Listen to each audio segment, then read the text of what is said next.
नमस्कार, सगरमाथा प्राइम समाचारमा स्वागत छ। म भूपाल रिठल। नमस्कार, म वसुधा केसी। सुरुमा प्रमुख समाचार।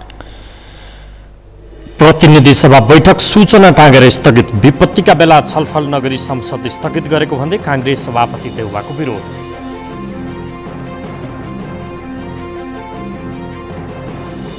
सञ्चार माध्यममा विदेशी लगानी स्वीकार्य नहुने सञ्चार मन्त्री बास्कोटाको भनाई। न्यूनतम पारिश्रमिक नदिने सञ्चार माध्यमलाई कारबाही गर्ने चेतावनी। बाढी पहिरो र डुबानमा ज्यान गुमाउनेको संख्या 68 पुग्यो। प्रकोपग्रस्त क्षेत्रमा सर्पको आतंक, सरुवा रोगको संक्रमण पनि बढ्यो। उत्तरी अफगानिस्तानको बाल्खौ प्रान्तमा बारुदी सुरुङ विस्फोट। 2 बालबालिकाको मृत्यु। तालिबानी विद्रोहीको हात रहेको सेनाको दाबी। र चावला खेल युथ क्लब काठमाडौँमा जारी ललित स्मृति कप अन्डर 18 च्याम्पियनसिप फुटबलको सेमिफाइनलमा प्रवेश। त्रिभुवन आर्मी सडन डेथमा पराजित।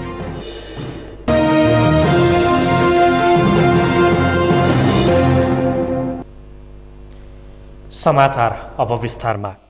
बाढी पहिरोबाट भएको क्षतिका विषयमा जरुरी सार्वजनिक महत्त्वको प्रस्तावमाथि छलफल गर्न प्रमुख प्रतिपक्षी दल नेपाली कांग्रेस सहित राजपाले समेत माग गरे पनि सत्तापक्ष तयार नभएका कारण संसद नै स्थगित भएको छ। सरकार प्रस्तावमाथि छलफल गर्न तयार नभएपछि संसद बैठक स्थगित गरी बाढीग्रस्त क्षेत्रमा जान सभामुख कृष्णबहादुर महराले सांसदहरूलाई निर्देशन दिएका छन्। अमृतराज काफ्लेको रिपोर्ट। अविरल वर्षापछि आएको बाढी पहिरोमा परि झण्डै 70 जनाको ज्यान गएको भन्दै संसदमा जरुरी सार्वजनिक महत्त्वको प्रस्तावमाथि छलफल गर्न प्रमुख प्रतिपक्ष दल नेपाली कांग्रेस सहित राष्ट्रिय जनता पार्टीले माग गरे पनि सरकार तयार नभएपछि संसद बैठक नै सूचना टाँसेर स्थगित गरिएको हो। मुलुक बाढी पहिरो र डुबानको राष्ट्रिय विपत्तिमा परेका बेला संसदमा छलफल गरेर अघि बढ्नुपर्नेमा प्रतिनिधि सभा बैठक नै स्थगित गरेर सरकारले बदमासी गरेको आरोप कांग्रेसले लगाएको छ। उनीले यो बदमासी गरेको हो। वास्तवमा भन्ने हो भने यो अहिले जो देशभरिमा बाढ आएको छ, पहिरो भएको छ, कमसेकम 65 जना मान्छे मर्नु आएको छ। त्यो बेलामा चाहिँ सम्पूर्ण हाम्रो सांसद एकबद्ध भएर हामी छलफल गरौँ। यसमा चाहिँ छलफल व्यापक छलफल गरेर हामीले पनि सम्पूर्ण संसदले पनि बाढ पीडितहरूको पक्षमा चाहिँ सुनेर देखाउनु पर्यो भनेर हामी चाहिँ एउटा प्रस्ताव राख्दाखेरि उनीहरूले अचानक चाहिँ अनि मैले खोजेको यत्रो चाहिँ सिरियस कुरा, मानवीय कुराको लागि पनि छलफल गर्नु दिएपछि त यो अचम्म कुरा भयो। त्यस कारण चाहिँ यो अब सभामुखले सुरुमा हुन्छ भनेको पछि कस्तो डर आरोपले चाहिँ के भएको त्यस कारण चाहिँ यो हामी यसको अत्यन्त घोर भर्सना गर्छौँ। राष्ट्रिय जनता पार्टी र नेपाली कांग्रेसले संसदको सोमबारको कार्यसूचीमा रहेका विषयलाई स्थगन गरेर जरुरी सार्वजनिक महत्त्वको प्रस्तावमाथि छलफल गर्न माग गर्दै स्थगन प्रस्ताव दर्ता गराएका थिए। तर सरकारले छलफल गर्न नचाहेको राजपाको आरोप छ। हामीले स्थगन प्रस्ताव दर्ता गरेका थियौँ। देश अहिले तबाही मचिराखेका छ, बाढी पीडितको अवस्था छ। त्यसमा हामी बोलौँ, सरकारले जवाब दोस्, के राहतको इन्तजाम गरेका छ भन्ने स्थगन प्रस्ताव दर्ता भएको हो। तर यहाँ आउँदै त्यसमा छलफल होला भने त मेसेज आयो कि 8 गतेसम्मलाई स्थगन। तर सत्तारूढ दल नेकपाका नेता समेत रहेका सांसद योगेश भट्टराईले भने प्रमुख प्रतिपक्ष दल नेपाली कांग्रेसले संसदीय व्यवस्थालाई असफल पार्न संसद बन्द गरेको गम्भीर आरोप लगाएका छन्। बाढी पहिरोका विषयमा संसदमा छलफल गर्नुपर्ने भए पनि कांग्रेसले छलफल गर्न नदिएको उनको आरोप छ।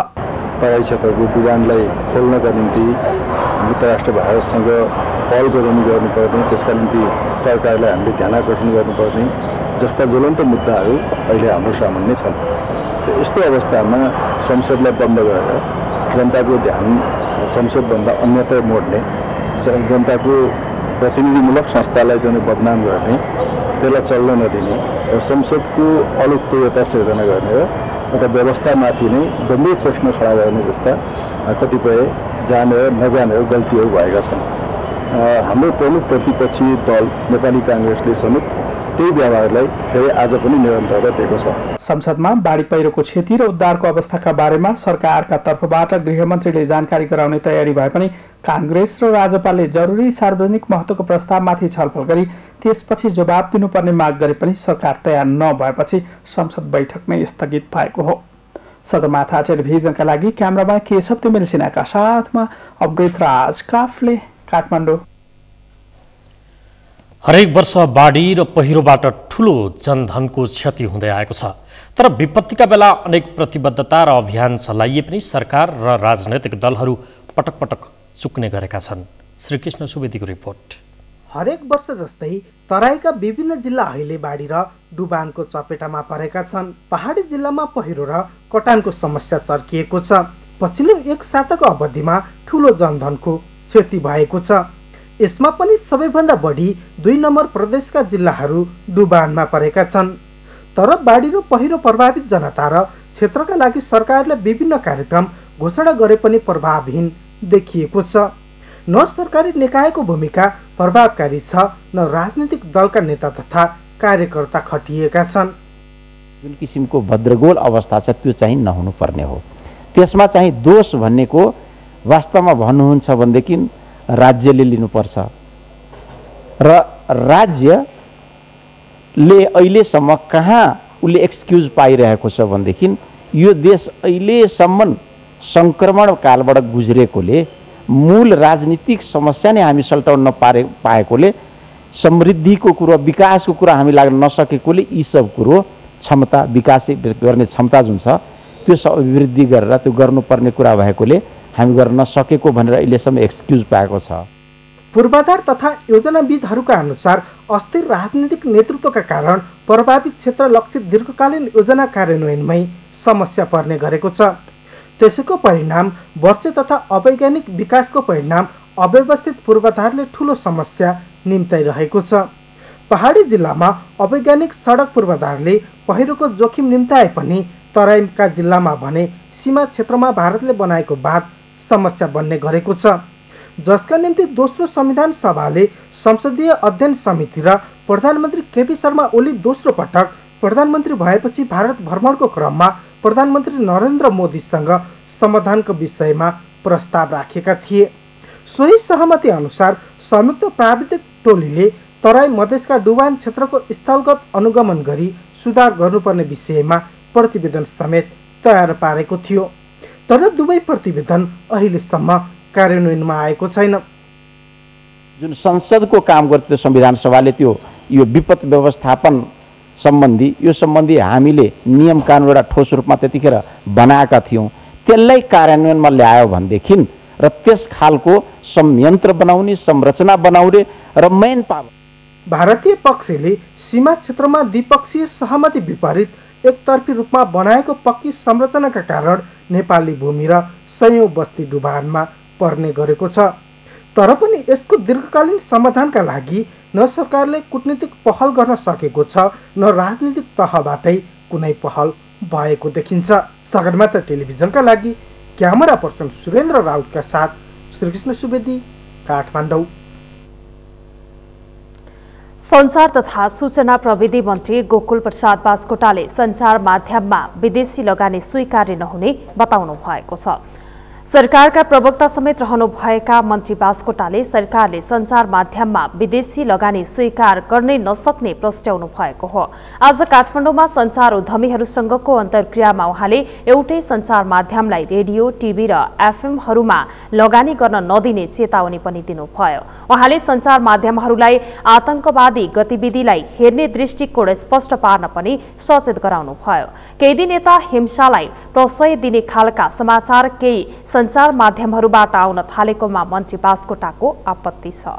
मिडिया समाजको ऐना हो भने यो पत्रकार हो भने आफूलाई दाबी गर्छ भनेर त्यो पगडी भिर्छ भने जसरी सरकारका अभिभावक भनिन्छ भनेपछि भोट हाल्नेको मात्रै सरकार हुन्न होला नि। भोट नहाल्नेहरूले पनि उसित चाहिँ टेबल ठोक्न पाउनु पर्यो, आफ्नो अधिकारको रक्षा गर्न पाउनु पर्यो। त्यसै गरी मिडियाले पनि त मनपर्ने मन नपर्ने सबैलाई सबै लिएर हिँड्ने हो भने मिडियाको नयाँ खालको परिभाषा चाहिँ जरुरी हो। मन्त्री बास्कोटाले श्रमजीवी पत्रकारहरूलाई न्यूनतम पारिश्रमिक नदिने सञ्चार माध्यमलाई कारबाही हुने चेतावनी पनि दिनुभयो। उहाँले सञ्चार माध्यमहरूको नियमन गर्न सरकार प्रतिबद्ध भएर लागि परेको बताउनुभयो। सरकारले शारीरिक तथा मानसिक रूपमा अस्वस्थ कर्मचारीहरूलाई 7 वर्षे सेवा सुविधा थप गरी अनिवार्य अवकाश दिने भएको छ। सरकारले संघीय संसदको राज्य व्यवस्था तथा सुशासन समितिको बैठकमा पेश गरेको संघीय निजामती सेवाको गठन, सञ्चालन र सेवाको शर्त सम्बन्धमा व्यवस्था गर्न बनेको विधेयकमा शारीरिक तथा मानसिक रूपमा अस्वस्थ कर्मचारीलाई 7 वर्षको सेवा सुविधा थप गरी अवकाश दिने व्यवस्था गरिएको हो। समितिको आजको बैठकमा संघीय मामिला तथा सामान्य प्रशासन मन्त्री लालबाबु पण्डितले यसबारे जानकारी दिनुभएको हो। सरकारले कार्यक्षेत्रमै शारीरिक तथा मानसिक रूपमा अशक्त भएका कर्मचारीलाई निशुल्क स्वास्थ्य बीमाको व्यवस्था पनि गरेको बताउनुभयो। उनीहरूको अवस्थालाई हेरेर मन्त्री परिषद बैठकले पनि विशेष व्यवस्था गर्ने प्रावधान पनि विधेयकमा समावेश गरिएको मन्त्री पण्डितले जानकारी दिनुभयो।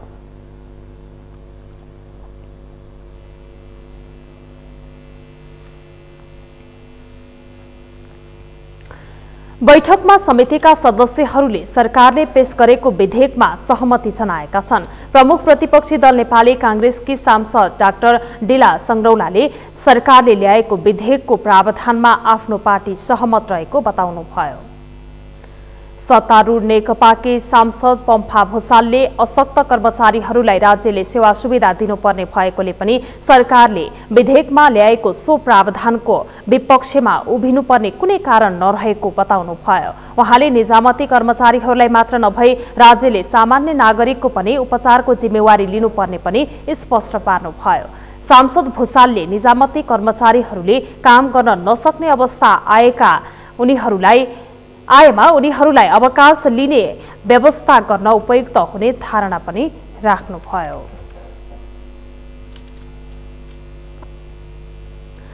अल्पत्र परेका ज्येष्ठ नागरिकहरूलाई पालन पोषण गर्ने जिम्मेवारी पनि स्थानीय सरकारले नै पाउने भएको छ।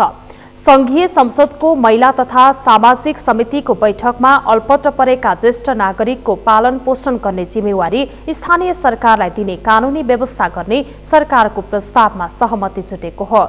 समितिको आजको बैठकमा ज्येष्ठ नागरिक सम्बन्धी विधेयकमाथिको छलफलमा भाग लिँदै समितिका सदस्यहरूले पालन पोषण नपाएका वा अल्पत्र परेका ज्येष्ठ नागरिकहरूको पालन पोषणको जिम्मेवारी सम्बन्धित स्थानीय तहलाई दिन सहमति जनाएका छन्। त्यसैगरी समितिले उनीहरूको सम्पत्ति पनि स्थानीय तहले नै आफ्नो स्वामित्वमा ल्याई सम्बन्धित ज्येष्ठ नागरिकको पालन पोषणमा खर्च गर्ने व्यवस्था गर्न पनि सरकारलाई सहमति दिएको हो। व्यक्तिको जायज जग्गा वा अंशभाग भएमा स्थानीय सरकारले आफ्नो स्वामित्वमा ल्याई सम्बन्धित ज्येष्ठ नागरिकको हक हितका लागि परिचालन गर्नेछ। निज व्यक्तिको पालन हक हितका लागि परिचालन गर्नेछ भनेर चाहिँ यति राखेर यो मुद्दालाई चाहिँ पास गरिदिनु। बैठकमा महिला बालबालिका तथा ज्येष्ठ नागरिक मन्त्री थम्माया थापाले ज्येष्ठ नागरिकहरूले आफ्नो सम्पत्ति आफूले चाहेको व्यक्तिलाई दिन पाउने प्रावधान पनि विधेयकमा राखिएको स्पष्ट पार्नुभयो। उहाँले आफ्नो अंशबाट चाहिँ उहाँले चाहिँ दिन सक्ने हैन त्यो कुराहरू यसले व्यवस्था गरेको छ। अब मरिसकेपछि अब उहाँहरूको शेषपछि भनौँ त्यो सम्पत्तिलाई के गर्ने भन्ने बारेमा अब ऐन कानुनले पनि धेरै कुराहरू अब अरू ऐन कानुनसँग पनि अब रिलेटेडको कुराहरू सम्पत्तिको कुराहरू छ। यसअघि ज्येष्ठ नागरिकको सम्पत्तिको भोगचलन हकवालाले मात्रै गर्ने कानुनी व्यवस्था थियो। समाचारमा अब एकैछिन विश्रामपछि बाढी पहिरो र डुबानमा ज्यान गुमाउनेको संख्या 68 पुग्यो। प्रकोपग्रस्त क्षेत्रमा सर्पको आतंक, सरुवा रोगको संक्रमण पनि बढ्यो। दोलखाको गौरीशंकर गाउँपालिका स्थित घट्टे खोलामा निर्माणाधीन पक्की पुल 8 वर्षदेखि अल्पत्र, आधिकारिक नक्सा नपाउँदा काम रोकिएको ठेकेदारको दाबी। र उत्तरी अफगानिस्तानको बाल्ख प्रान्तमा बारुदी सुरुङ विस्फोट, 2 बालबालिकाको मृत्यु, तालिबान विद्रोहीको हात रहेको सेनाको दाबी।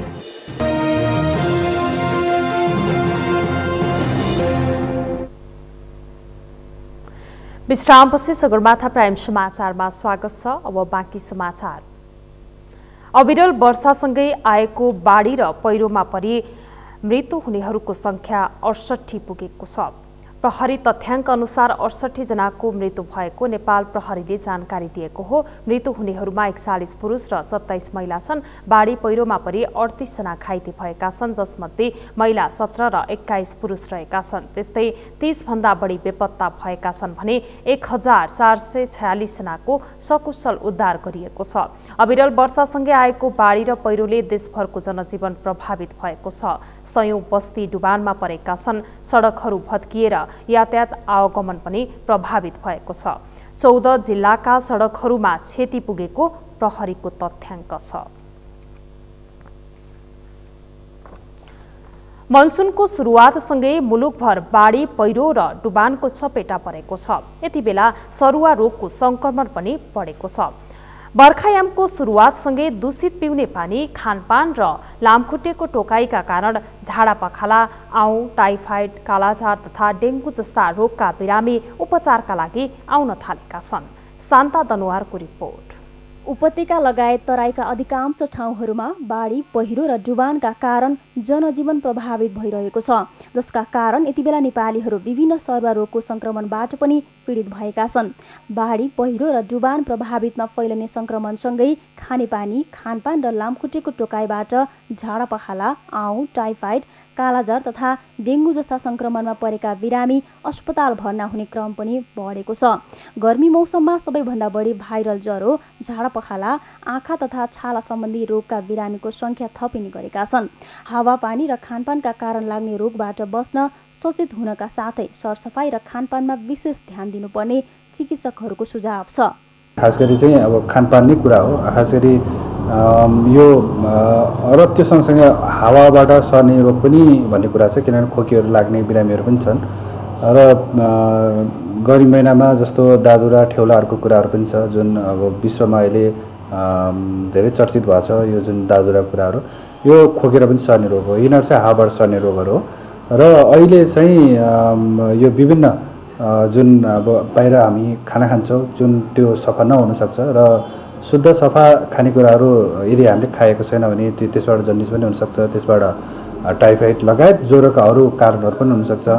र त्यसले गर्दाखेरि झाडापखालाहरू पनि छन्, देखिन सक्छ होइन, अथवा देखिरहेकै छ र हरेक वर्ष यही समयमा देखिने गर्छ।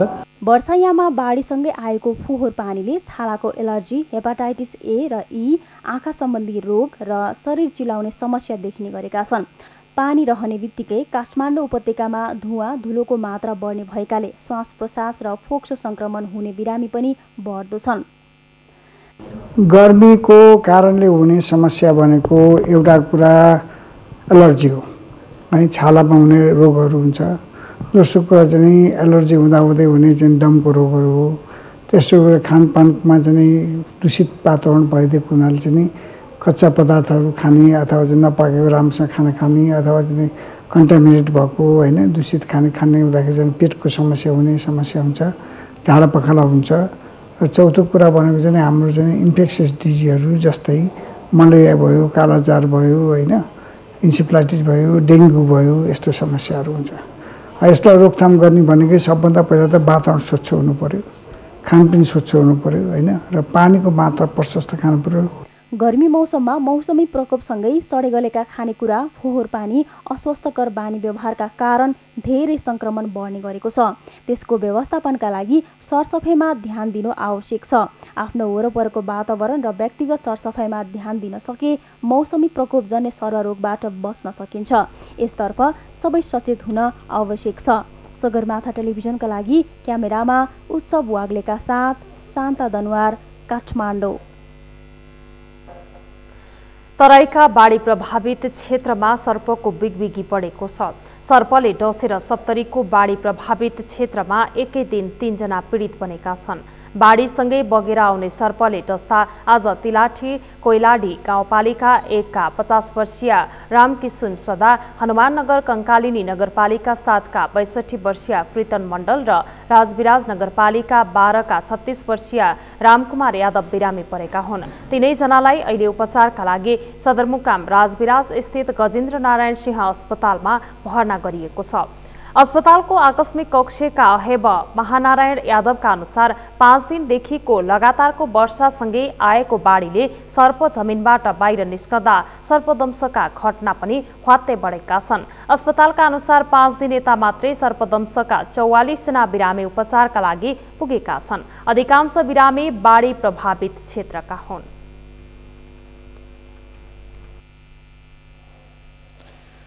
हरेक वर्ष बर्खा लागेसँगै सुकुम्बासी बस्ती र खोला छेउको बस्ती सार्ने कुरो चल्छ, तर बर्खा सकिँदा नसकिँदै बस्ती सार्ने चर्चा त्यत्तिकै हराउँछन्। त्यस्तै चर्चा चलेर खोला किनारको बस्ती अहिलेसम्म नहटाइएको बस्ती हो सुनसरीको इटहरीको सुनौलो बस्ती, जहाँ 2 वर्ष अघि झैँ हविगत अहिले पनि दोहोरिएको छ। अर्थात् यो वर्ष पनि 2वटा घर खोलाले कटान गरिसक्दा पनि बस्ती जोगाउने कुनै प्रयत्न नै भएका छैनन्। सुनसरीबाट ध्रुव ढकालको रिपोर्ट। सुनसरीको इटहरी उपमहानगरपालिका वडा नम्बर 3 स्थित सुनौलो बस्तीमा 2 वर्ष अघि आएको बाढीले 127 घर परिवार विस्थापित भए। त्यो बेला बुढी खोलामा आएको बाढीले 9 जनाको ज्यान समेत गयो। यो वर्ष पनि बस्ती उस्तै जोखिममा रहेको छ। सुनौलो बस्ती ब्लक बी को 2वटा घर खोलाले कटान गरी बगाइसकेको छ। अब अहिले चाहिँ सामानहरू चाहिँ सारेर हैन अर्काको घरमा लगेर राखेको छ।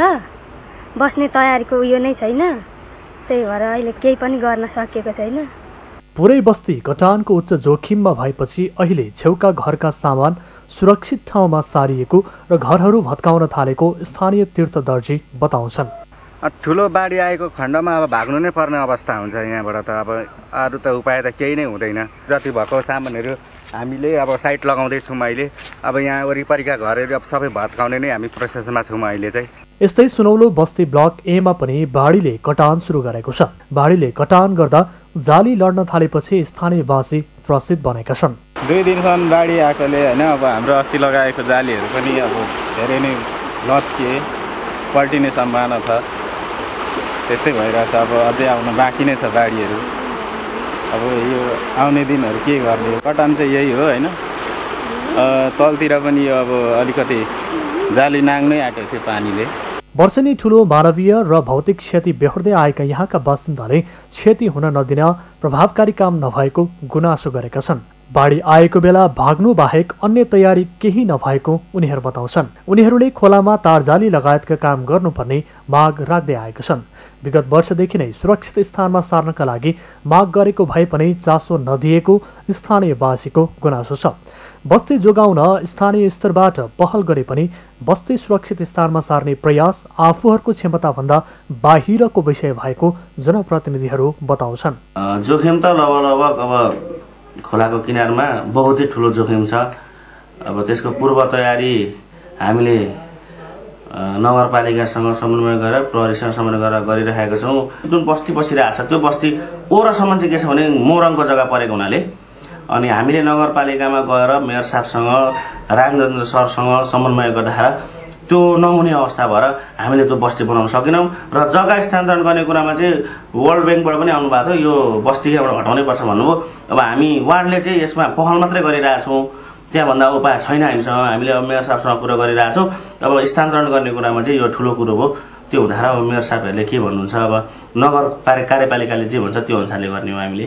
बाढी प्रभावित सुनौलो बस्ती र आसपासको क्षेत्रमा नदीले कटान थालिसक्दा पनि सुरक्षाकर्मी आएर हेर्नु बाहेक अरू काम हुन सकेको छैन। बाढीबाट बस्ती जोगाउन तटबन्धदेखि बस्ती स्थानान्तरण गर्नुपर्ने आवश्यकता देखिएको छ। अन्यथा यही गतिको वर्षा र बाढी आइरहे यो बस्ती जोगिने अवस्था देखिँदैन। सगरमाथा टेलिभिजनका लागि सुनसरीबाट ध्रुव ढकालको रिपोर्ट। केही वर्ष यता काठमाडौँ उपत्यकाका घना आवास क्षेत्र सामान्य झरी पर्दा समेत जलमग्न बन्न थालेका छन्। तीव्र शहरीकरणसँगै उपत्यकाका पुराना नदीको बहाव र धार परिवर्तन गरिँदा वर्षातको समयमा सानो झरीले समेत त्राही त्राही बनाउन थालेको छ। मेनुका श्रेष्ठको रिपोर्ट। पाएन, पानी घरमै आयो, कोठामै आयो, पानी सबै बगाएर लायो। त्यसको पछाडि त काममा गयो बाबु, करेन्ट मारेर मर्यो। पानी देख्दाखेरि डर लाग्छ, कहाँ के गरौँ, के भाग्नु कि के गरौँ त्यस्तै लागिरहेको। शर्मिला देवी सङ्घीय राजधानी काठमाडौँकै एक प्रतिनिधि पात्र। जो हरेक वर्ष बर्सातको मौसममा यसै गरी हार गुहार माग्छिन् र दीर्घकालीन निकासका लागि खोला आसपासको बस्ती व्यवस्थापन गर्न सरकारसँग माग गर्छिन्। तर खोला छेउमा जथाभावी बनाइएका घर टहरा र अन्य संरचनाको उचित व्यवस्थापन हुन नसक्दा बस्तीमा बाढी पस्ने समस्या सर्किरहेको छ। केही दिनेता लगातारको झरीका कारण उपत्यकाका अधिकांश नदीमा पानीको सतह बढेको छ। खोलाको जग्गा मिचेर बनाइएका बस्तीहरू असुरक्षित देखिएका छन्। निश्चित भूमाफियाले खोलाको जग्गा किर्ते गरेर बेचेपछि विकास भएको बस्तीकै कारण थुप्रैको विद्यालय, घर, कार्यालय तथा व्यापार व्यवसाय चौपट भएको छ। यति हिलो पनि आयो अनि दाजुभाइहरू भएर सबै साह्रो रातै आयो त हामी त के हुन्छ थाहै भएन। सानो बच्चाहरू पनि थियो, 2 जना परिवार आमाहरू छ, त्यही हो। अनि सबै सामान अरूको घरमा लगेर राखेको छ। अहिले लुगा सब भिज्यो, बच्चाहरू कोही परिवार हेरेको छैन, सबै अरू घरमा पठाइदिएको छ। म एक्लै बसिरहेको छु। विज्ञहरूका अनुसार बाढी बस्तीमा पस्नु मानव सृजित समस्या हो। उपत्यकाका नदीको बहाव क्षेत्र साँगुरो बनाएर जथाभावी धार परिवर्तन गरिएपछि नदीले पुरानै धार खोज्न थालेको छ। काठमाडौँ उपत्यकाको हकमा 2021 सालको नापी नक्सा अनुसार बागमती विष्णुमती खोलाको पुरानो धारको 20 मिटर दायाँ बायाँ कुनै संरचना बनाउन पाइँदैन। त्यस्तै बल्कु खोला 10 मिटर, टुकुचा तथा नक्खु खोला 12 मिटर, नामै नखुलेका खोला खोल्छीमा 4-4 मिटर छोडेर निर्माण गर्न पाइने प्रावधान छ। तर विकासका नाममा जथाभावी संरचना बनाइएको छ। अधिकांश नदीको अस्तित्व मेटाउन खोज्दा अहिले समस्या सृजना भएको हो। नामै नखोलेका खोला खोल्छीहरूमा पनि ती खोलाका किनार नापी नक्सा किनारबाट 4-4 मिटर छोडेर मात्रै निर्माण गर्न पाइन्छ है, नत्र अन्यथा निर्माण गर्न पाइन्न भन्ने कानुनी प्रावधान छ। तर हामी अटेरी गर्ने र त्यसलाई नै अतिक्रमण गर्दै लगेर त्यो चिजहरू चाहिँ खोलै किनारमा गएर निर्माण गरिदिनाले चाहिँ खोला साँगुरिए। अहिले जलवायु परिवर्तनका कारण विश्वव्यापी रूपमा मौसममा तीव्र परिवर्तन आइरहेको छ। अतिवृष्टि र अनावृष्टिसँगै हिम पहिरो बुच्छे बढेको छ र जमिनमा पानीको सतह घटेको छ। यो पनि अर्को मानव सृजित विपत्तिको परिणाम हो, जसको न्यूनीकरणका लागि वर्षायाममा जम्मा हुने पानीको उचित व्यवस्थापन गर्न सकिन्छ। वर्षामा आएको पानीलाई चाहिँ नि ठाउँ ठाउँमा पोखरी बनाएर हुन्छ कि जलाशयहरू बनाएर हुन्छ कि त्यसलाई रिचार्ज पनि गर्ने, जहाँ पानी व्यवस्थापनकोमा हाम्रो ग्राउन्ड वाटर चाहिँ नि धेरै निकालिएर जमिन भासिने त्यो समस्या अर्को समस्या छ। त्यसैले यो पानीको बर्खाको पानी जुन अहिले हामीले समस्या देखेको छौँ यो त अपर्च्युनिटी हो। काठमाडौँ उपत्यकामा बर्खाको पानी निकास र व्यवस्थापनको लागि छुट्टै निकाय हुनु पर्यो। मनसुनको समयमा हुने अत्याधिक वर्षा र हिउँदयाममा समेत हुने वर्षाको पानी व्यवस्थापनका लागि सरकारले छुट्टै निकाय गठन गरे डुबान तथा कटानको समस्या घट्ने विज्ञहरू बताउँछन्। अन्यथा शहरी क्षेत्रका घना आवास क्षेत्र यसै गरी सधैँ डुबानमा परिरहनेछन्। सगरमाथा टेलिभिजनका लागि क्यामेरामा सुरेन्द्र राउत र अजेहा काजुका साथमा मेनुका श्रेष्ठ, काठमाडौँ। बर्खा लागेसँगै सप्तकोशी नदीमा पानीको बहाव अस्थिर हुन्छ। पछिल्लो केही दिन यता लगातार परेको पानीका कारण सप्तकोशीमा पानीको बहाव उच्च छ। पानी उच्च भएसँगै सप्तकोशीको धारले जमिन कटान सुरु गरेको छ। सुनसरीको प्रकाशपुर 5 स्थित राजाबासमा पर्ने कोशी नदीको 2688 नम्बरको स्परमा पानीको बेग ठोकिँदा कटान सुरु भएको हो। सुनसरीबाट ध्रुव ढकालको रिपोर्ट। सप्तकोशी नदीमा पानीको बहाव उच्च भए कोशी ब्यारेज तथा पुल भत्किने खतरा देखिएपछि भारतले केही घण्टाका लागि शनिबार राति 11:30 बजे ब्यारेजका सबै 56 वटै ढोका खोल्नु पर्यो। यसअघि सन् 1968 को बाढीको समयमा कोशीको बहाव 9,13,000 क्युसेक प्रति सेकेन्ड पुग्दा ब्यारेजका सबै ढोका खोलिएका थिए। त्यसपछि कोशीमा शनिबार राति 15 वर्ष यताकै उच्च बहाव 3,71,110 क्युसेक प्रति सेकेन्ड पुगेपछि राति 11 बजे सबै ढोका खोल्नु परेको हो। तत्काल सबै ढोका नखोल्दा पुलमा पानीको धक्काले क्षति पुर्याउने अवस्था थियो।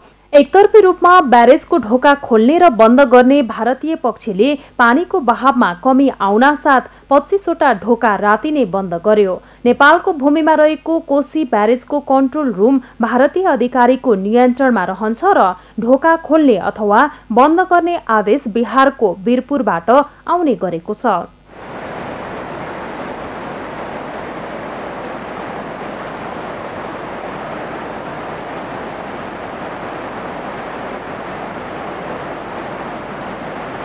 यता कोसीमा पानीको बहाव बढेपछि 2688 नम्बरको स्परमा कटान भएको छ।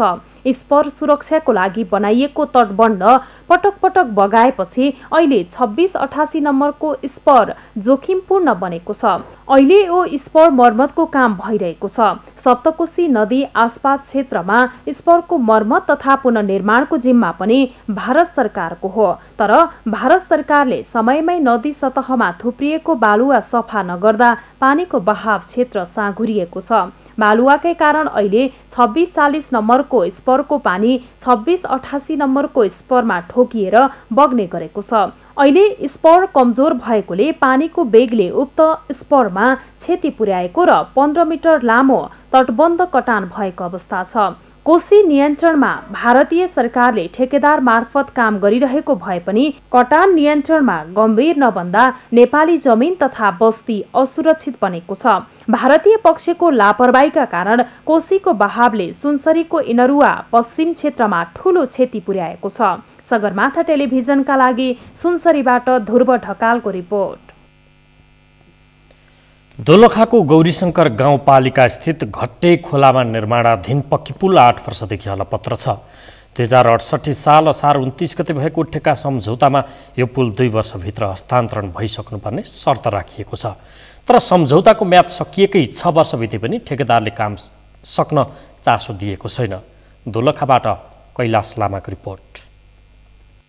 1,95,47,605 रुपियाँको लागतमा दोलखाको गौरीशंकर गाउँपालिका वडा नम्बर 7 स्थित मार्बु र सिक्वाश्वर गाउँको बीचमा रहेको घट्टे खोलामाथि निर्माणाधीन पुल अलपत्र परेको छ।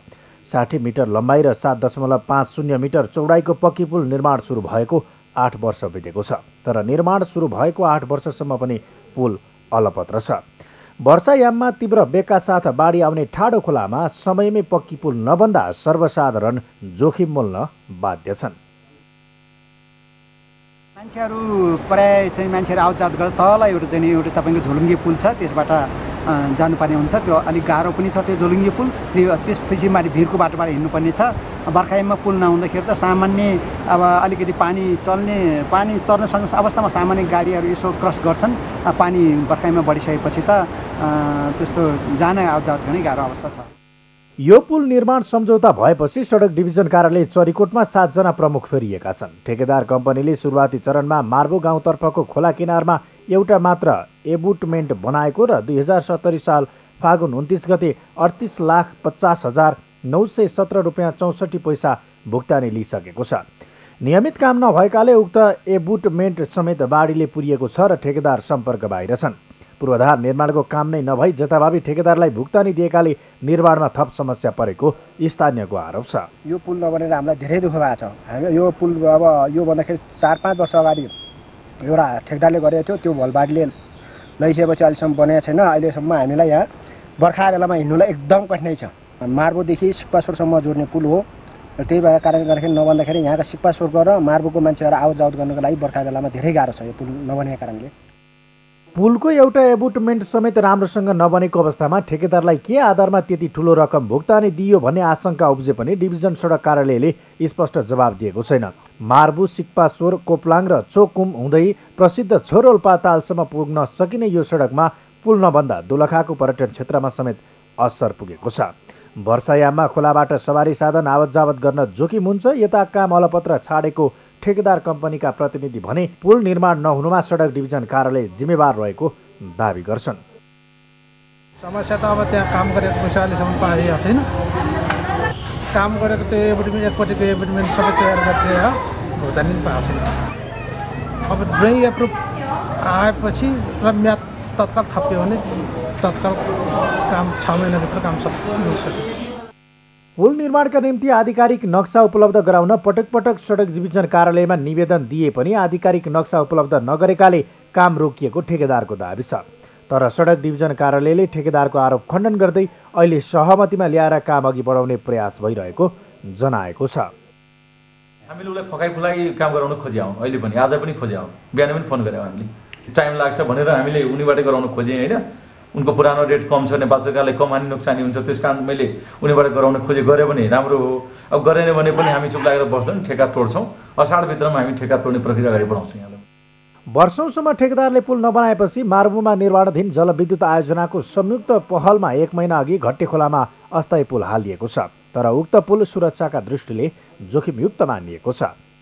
अहिलेसम्म ठेक्का तोडिएको पनि छैन र अहिलेसम्म त्यसलाई ध्यानाकर्षण गर्न पनि हामीले सकेका छैनौँ। त्यसरी यो मानेमा अहिले त्यहाँ बनिरहेको चाहिँ हाइड्रोहरूलाई पनि 6 महिना चाहिँ ठुलो खोला आउने हुँदा 6 महिना मात्रै काम बन्ने र काम गर्न ढिलो भएको अवस्था छ र तुरुन्त यसलाई चाहिँ हामी त्यो ठेकदारलाई चाहिँ ताकेता लगाएर तुरुन्तै त्यो चाहिँ काम गर्नको लागि हामी अगाडि अग्रसर बढ्ने प्रतिबद्धता गर्छौँ।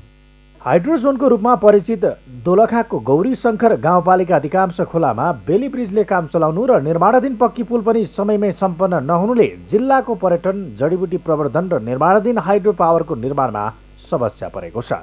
सगरमाथा टेलिभिजनका लागि दोलखाबाट कैलाश लामाको रिपोर्ट। समाचारमा पुनः एकैछिन विश्रामपछि उत्तरी अफगानिस्तानको बाल्ख प्रान्तमा बारुदी सुरुङ विस्फोट, 2 बालबालिकाको मृत्यु, तालिबान विद्रोहीको हात रहेको सेनाको दावी। र जावलाखेल युथ क्लब काठमाडौँमा जारी ललित स्मृति कप अन्डर 18 च्याम्पियनसिप फुटबलको सेमिफाइनल प्रवेश, त्रिभुवन आर्मी सडन डेथमा पराजित। अब पालो अर्थ समाचारको। अर्थ समाचारका प्रायोजक हो आफ्नो विश्वास हो त्रिशक्ति सिमेन्ट। नेपाल धितोपत्र बोर्डले आगामी आर्थिक वर्षबाट हकप्रद शेयर निष्कासनमा लगानीकर्ताले आफ्नो हकभन्दा बढी आवेदन दिन सक्ने व्यवस्था गर्ने भएको छ। बोर्डले आज काठमाडौँमा सार्वजनिक गरेको आगामी आर्थिक वर्षको नीति तथा कार्यक्रममा हकप्रद शेयर निष्कासनमा लगानीकर्ताले आफ्नो हकभन्दा बढी आवेदन दिन सक्ने व्यवस्था गर्ने उल्लेख गरिएको हो।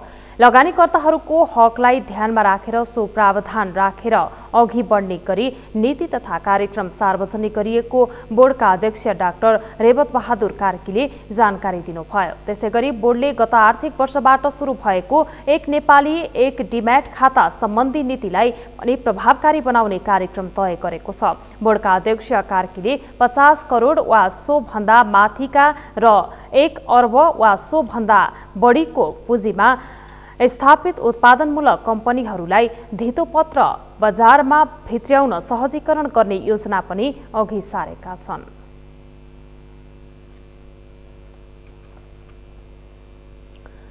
अब पालो खेल समाचारको।